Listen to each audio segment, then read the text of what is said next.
then that's certainly what we ought to do, and we ought to take any opportunity to do that. The developments in Paris are being closely watched by French natives living here in the valley. Many of them still have family and friends back home. Monique Griego spoke to an East Valley restaurant owner whose family and friends are still in Paris. Monique. Station, all throughout the day, they've had the TVs on inside the restaurant. That's how they've been following the coverage. And tonight, he and his wife are just hoping their loved ones are safe. I turned it on and it was a disaster. From their restaurant in Gilbert, Fabrice and Marie Bouchez watched the reports out of Paris in disbelief. These people are cowards. That's what they are. It's terrible. Before moving to the valley, U.S. and British drone strikes in Syria believed to have taken out that mass executioner known as Jihadi John. He's the ISIS terrorist seen in execution videos of hostages, including the former Phoenix school teacher and journalist James Foley. Nicole Garcia live now with what Foley's family is saying about that death. Nicole? Well, some U.S. and British military officials calling this a strike at the heart of ISIS, and they are proud of the assault. But the mother of journalist and former Arizona teacher James Foley not condoning the death. She sees this as revenge, and she says she takes no comfort in the fact that Jihadi John is likely dead. We are in very challenging times. I hope today that it's right, that they got a hope that they killed this guy, Jihadi John. Senator John McCain expressing his hope that the English-speaking voice of ISIS, known as Jihadi John, is indeed dead. But that hope came with caution. We have killed a lot of these leaders. We've decapitated organizations, and they have lots of people who take their place. Jihadi John was considered somewhat of an ISIS celebrity, and U.S. officials consider his death a symbolic step in the fight against ISIS. Arizona teacher and American journalist James Foley was one of the hostages brutally beheaded by the executioner. But his death does not sit well with Foley's mother. She released this statement, quote, "It is a very small solace to learn that Jihadi John may have been killed by the U.S. government. His death does not bring Jim back. If only so much effort had been given to finding and rescuing Jim and the other hostages who were subsequently murdered by ISIS, they might be alive today," unquote. Senator McCain calling the potentially deadly airstrike just and necessary. Well, I think it's very clear that this individual, if any other innocent people fell into their hands, would cut their heads off. And so this kind of evil has to be stopped any way that we possibly can. Now, Jihadi John's real name, Mohammed Emwazi. He was a 27-year-old British extremist. The British Prime Minister calling the deadly airstrike an act of self-defense and, quote, the right thing to do. Reporting live, I'm Nicole Garcia, Fox 10 News. Nicole, thank you. On to a developing story now. A man wanted for killing somebody with a machete in San Diego, arrested here in Phoenix. Marshals say they found 22-year-old Vincent Salas near 24th Street in Thomas. He was leaving a house on a skateboard. No motive for the killing. He frequently used meth, police say. It's not clear who he was staying with here in Arizona. In the border battle, 2 Arizona women behind bars accused of trying to smuggle 50 pounds of meth and cocaine into the U.S. Derek Stahl shows us the big production in the works tonight, Derek. The homecoming fun all starts at 9 a.m. with the annual parade, but the big highlight this year is the halftime show, one that's bigger than ever before.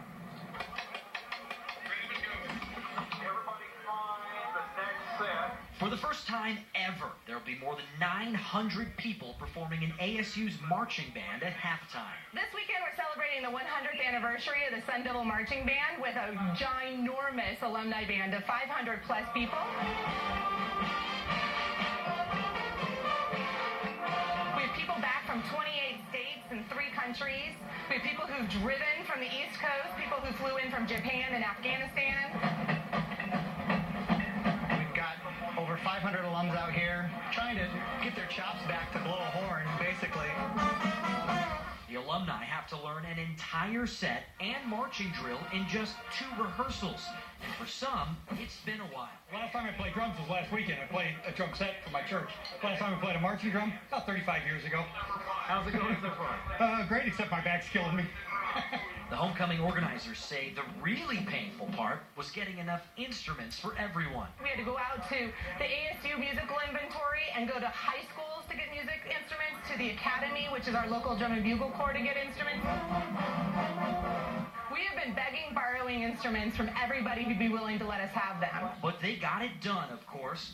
The Pride of the Southwest's motto is expect great things. And for them, this homecoming set has symbolism. We're playing We Are Family in our song.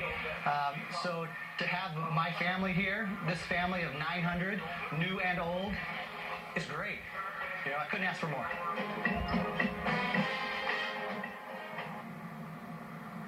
Now, if you don't have a ticket to the game, you can still see the parade down University and the block party for free. Live in Tempe, Derek Stahl, CBS 5 News. Derek, thank you. And there is more than just football this weekend. The NASCAR Nation is back in the Valley. Right now, thousands of people are at Phoenix International Raceway, turning the racetrack parking lots into basically small cities. And tomorrow, drivers will see who qualifies before Sunday's big race. And Ashley DiMartino joins us now with a look at the race forecast. And things are looking good for tomorrow. We're going to have clear skies, sunshine out there, 79 degrees for tomorrow. Heading into Sunday as the race starts at 12:30. Temperature shouldn't be that bad. We're going to increase our clouds and our winds, though. 75 degrees, the expected high on Sunday. We'll take a look at the big changes coming our way for Monday in your 7-day forecast. Okay, Ashley, thank you. Well, the attacks in Paris and, of course, our own national security are sure to be discussed at tomorrow's Democratic debate in Des Moines, Iowa. Hillary Clinton goes into the debate the front runner, according to a new CBS poll, followed by Bernie Sanders and Martin O'Malley. And on the GOP side, Ben Carson will be back here in Arizona tomorrow at 2 p.m. He's expected to file the official paperwork to be a part of Arizona's presidential primary election.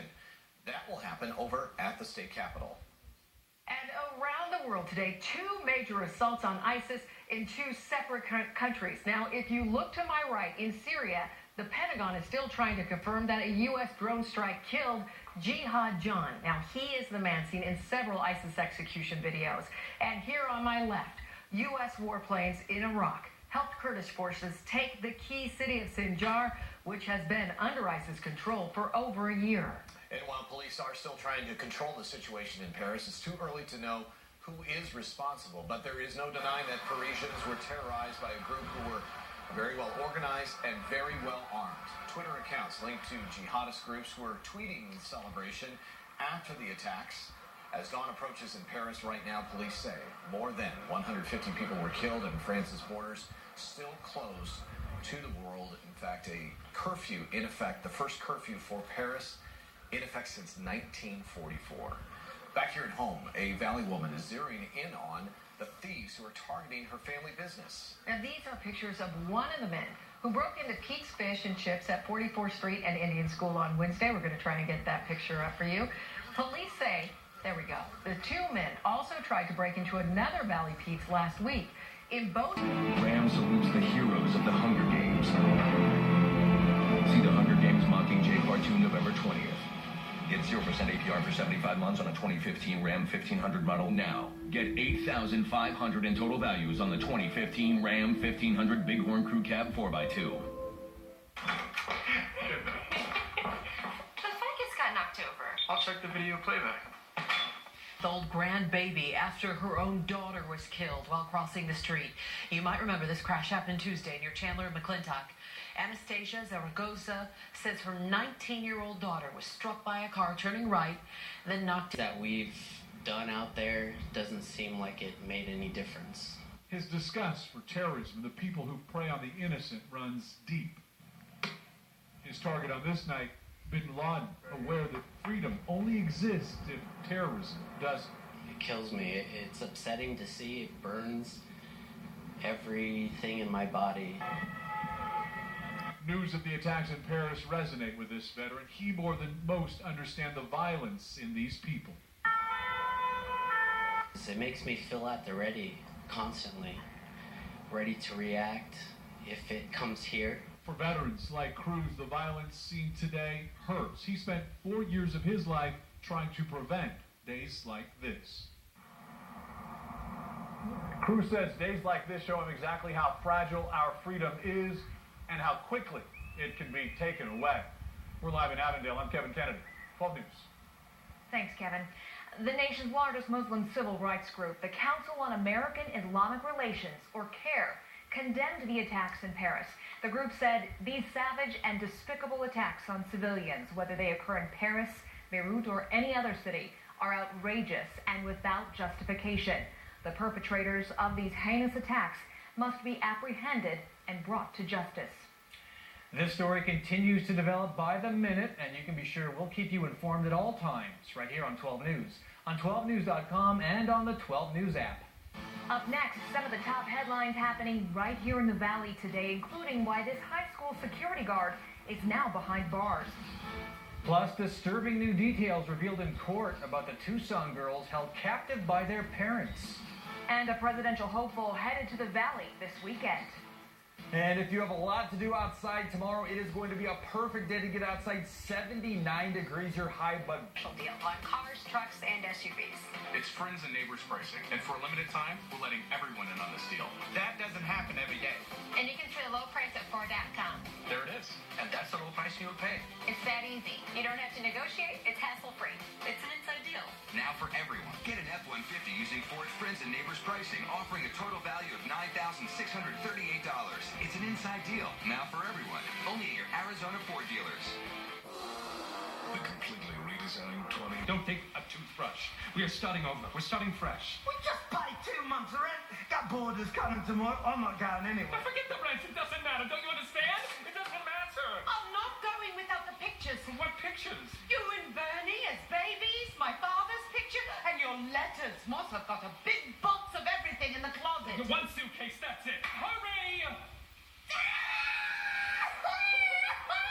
Come on, Barney! We're going to Manhattan. This makes no sense. Don't you have to give some of the money to Mr. Kaufman? Half, but the box office treasurer said my split should be $1,000 a week.